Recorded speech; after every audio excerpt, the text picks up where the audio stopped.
Welcome to Trading Nation. I'm Mike Santoli. Financials under fire this week. Check out Citi, Bank of America, JP Morgan, other major banks getting absolutely wrecked right now. The XLF Financials ETF tracks for its worst month right now in nearly 3 years. So if you own these names, and even if you don't, what should you do? We're joined by Matt Maley of Miller Tabak, Stacey Gilbert of Susquehanna to talk a little bit about that. Matt, I guess we're looking for a moment potentially when this group might get washed out or might just be really so overdone on the downside. Can we make that call yet?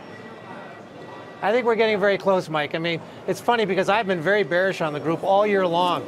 But we're now getting to some levels here. You know, you look at the bank stocks in particular, and you mentioned the XLF.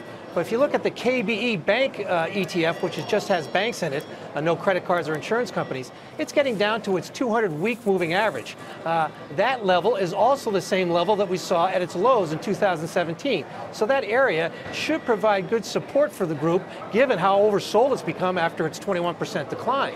I'd also mention that I think the bond market, you look at the sentiment amongst the futures traders in the bond market, it's up to 93% bulls. So on a short-term basis, it looks like everybody's on the bullish side. Everybody's looking for lower rates. So if we get any kind of positive news, whether it be on the employment number or something else, these bonds are getting ripe for a sell-off, which would, of course, take rates higher, which should give the bank stocks a great opportunity to see a sharp bounce. So if you don't like the banks, you want to sell them, I think you're going to get a better opportunity to do it later this month.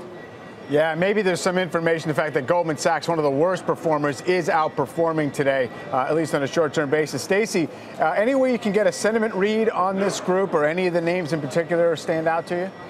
Yeah, Mike, you're absolutely right. The sentiment's what we want to focus on here, and obviously we'll find that within the options market. And overall, it continues to be cautious. Even with this pullback, we're not seeing anyone positioning for some sort of rally here. Even if it's a dead cat kind of bounce, we're not seeing any positioning to the upside. We continue to see more protective type of flow, particularly in both KBE and KRE, which is your regional bank ETF. So overall, I mean, I think this is just a tough sector to own longer term. Obviously, the 2-year, 5-year inverted, that's been a lot of discussion. What's happening with the yield curve, even with rates a little bit higher, if it's flattening, that's not good for banks. And the bigger concern is loan growth. This is an issue we've been talking about for most of the year. Without loan growth, it's really tough to justify owning a number of these companies for the longer term. So overall, I would say the sentiment continues to be cautious. We're not seeing investors positioning for any sort of bounce here.